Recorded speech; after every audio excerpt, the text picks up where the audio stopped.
ईमानदार और बड़ा कर्मचारी था, उसको गलत ढंग से उसके घर में कुछ रख के उसको फंसा देना, ये कहीं से न्याय उचित बात नहीं है। कहीं हमारे कर्मचारियों को बार बार टारगेट किया जाता है किसी न किसी बहाने। अगर हमारे नगर कर्मियों के साथ अन्याय होगा तो हम कभी बर्दाश्त नहीं करेंगे, कभी बर्दाश्त नहीं करेंगे। बिहार का मोकामा, जिसे बाहुबली अनंत सिंह का गढ़ माना जाता है, एक बार फिर से सुलग उठा है। लेकिन देखिए, इस बार वजह कोई गैंगवार नहीं, बल्कि यह पुलिस प्रशासन और जनता का आमने सामने होना है। एक सियासी गिरफ्तारी और पूरा मोकामा प्रशासनिक अखाड़ा बन गया है। नगर परिषद के मुख्य द्वार पर ताला लटक चुका है और कर्मचारी सड़कों पर उतरकर बवाल कर रहे हैं। और ये सब कुछ अनंत सिंह के आंख के नाक के नीचे हो रहा है।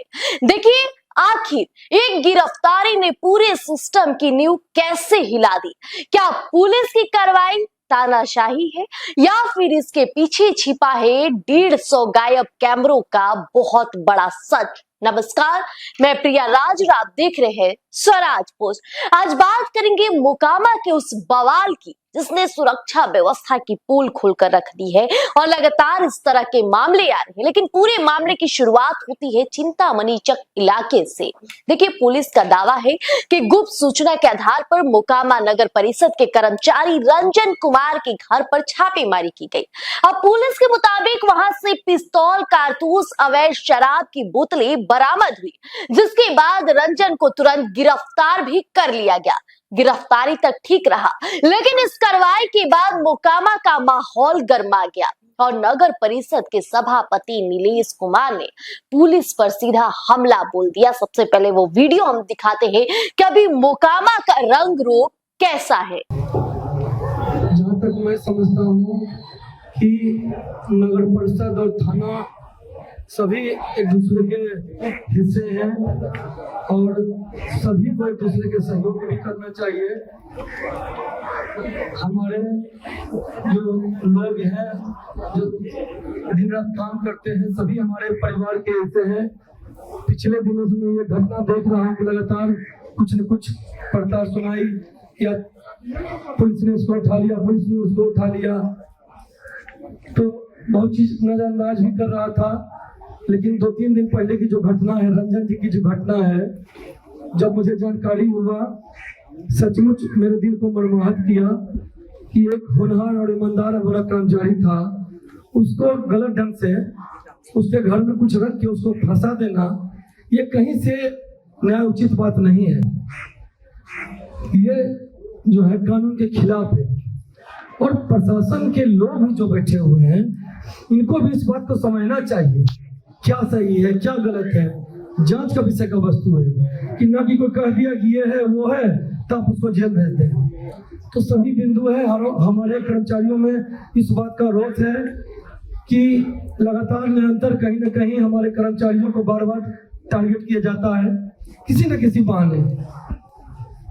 तो हमारे कर्मचारी आए हैं और जो रंजन जी हैं, उनके परिवार के प्रति हम संवेदना अपना देते हैं कि चाहे जो भी घड़ी हो, जो भी आन पड़ेगा, हर कर्मचारी के साथ, हर कर्मचारी के सुख दुख में खड़ा रहेंगे, हर कर्मचारी के साथ।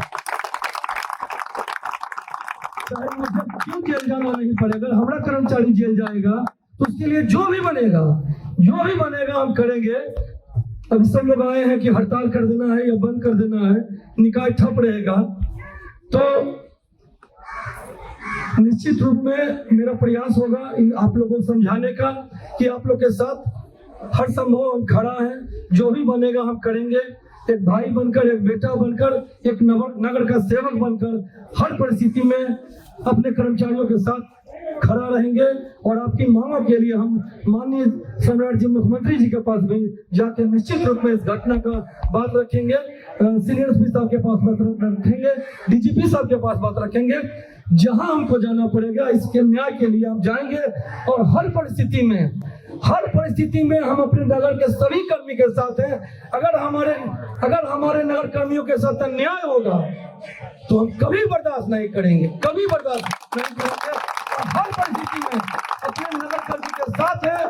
चाहे कोई छोटा रहे चाहे बड़ा रहे, हर परिस्थिति में अपने नगर के कर्मी के इंसाफ के लिए अंतिम लड़ाई तक लड़ेंगे। और अब सभी को हम ये कहेंगे कि इसके लिए हम प्रयासरत हैं कि 72 घंटे का हमको मिला है समय, और लोग फोन कर रहे हैं कि 72 घंटे में कुछ न कुछ होगा। तो हम सभी आप लोग को हाथ जोड़ के निवेदन करते हैं कि इस दुख की घड़ी में आपका हम दर्द समझ सकते हैं और सभी लोग के साथ हैं। आज इनके साथ हुआ कल उनके साथ भी हो सकता है, और हम लोग एक परिवार हैं। अगर आपके साथ हुआ है तो मेरे साथ भी हुआ है। तो इस दुख को समझते हुए हम सभी परिवारों के साथ हैं। चाहे आपके साथ कुछ भी हो, हर परिस्थिति में अगर आपकी लड़ाई है तो मेरी भी लड़ाई है। और इंसाफ के लिए हम लोग को जहाँ जाना पड़े, जिस कानून में जाना पड़ेगा वहाँ जाएंगे। और आपको आशा दिलाते हैं इसका न्याय हम लोग लड़ के लेके रहेंगे। चाहे कुछ भी हो, हम लोग लड़ के और इसका इंसाफ लेके रहेंगे, चाहे जितना देर हमको हड़ताल करना पड़े। और हर परिस्थिति में फिर कहते हैं कि आपके न्याय के लिए अंतिम दम तक हम खड़ा रहेंगे। अब सभी लोग भरोसा रखें। अगर कोई हम लोग को छोड़ा है, कोई हम लोग को छेड़ा है, तो हम लोग भी उसको छोड़ने नहीं जा रहे हैं, चाहे कुछ भी हो जाए। ठीक है, जो हम लोग को छेड़ा है हम लोग भी उसको नहीं छोड़ेंगे, चाहे हमको जिस परिस्थिति में जहाँ जाना पड़े। तो आप सभी कर्मचारी सभी हमारे परिवार हैं और परिवार की तरह आए हैं। आपका स्वागत है और आपके दुख में हम सम्मिलित हैं। इन लोग का मांग है कि नगर परिषद का काम आप लोग ठप कर दिए हैं। जानकारी हुआ कि ठप कर दिए, और हड़ताल का जो बात आया है तो देखते हैं और इसमें क्या हो सकता है। बढ़िया लोगों से भी बात करेंगे और जो पन पड़ेगा आपका नगर सेवक निश्चित रूप में आपके लिए खड़ा रहेगा। धन्यवाद। अब कहा जा रहा है एक बेकसूर कर्मचारी को झूठा मामला में फंसाया जा रहा है। एक ऐसा दुकान सामने आया जिसने सबको झकझोर कर रख दिया। परिजनों का कहना है कि रंजन कुमार का कभी कोई आपराधिक इतिहास नहीं रहा।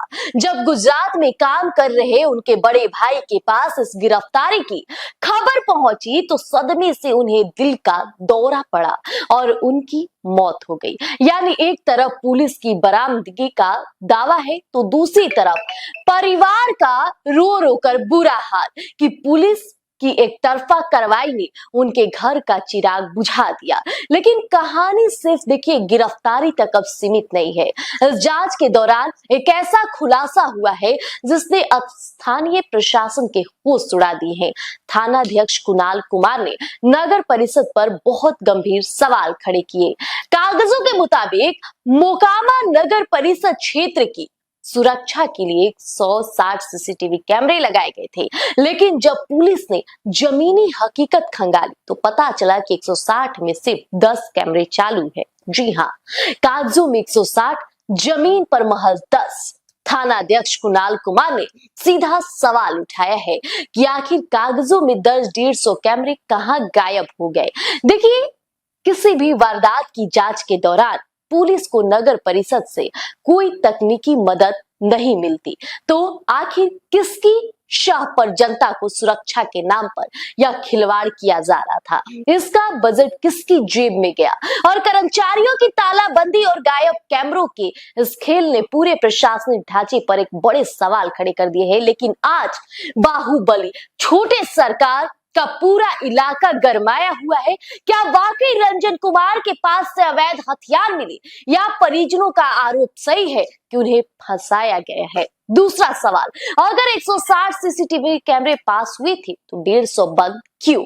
इसके बजट का हिसाब कौन देगा? और तीसरा बड़ा सवाल, पुलिस और नगर परिषद की इस आपसी जंग में क्या आम जनता का नुकसान नहीं हो रहा है? क्योंकि लोग सड़क पर उतर गए हैं, हाय हाय के नारे लग रहे हैं, ताला तक लग चुका है कार्यालय में।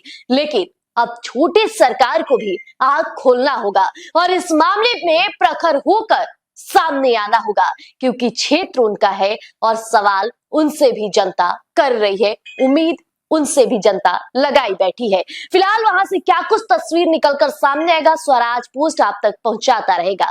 बने रहिएगा हमारे साथ। धन्यवाद। गोल, द रिजल्ट फैक्ट्री।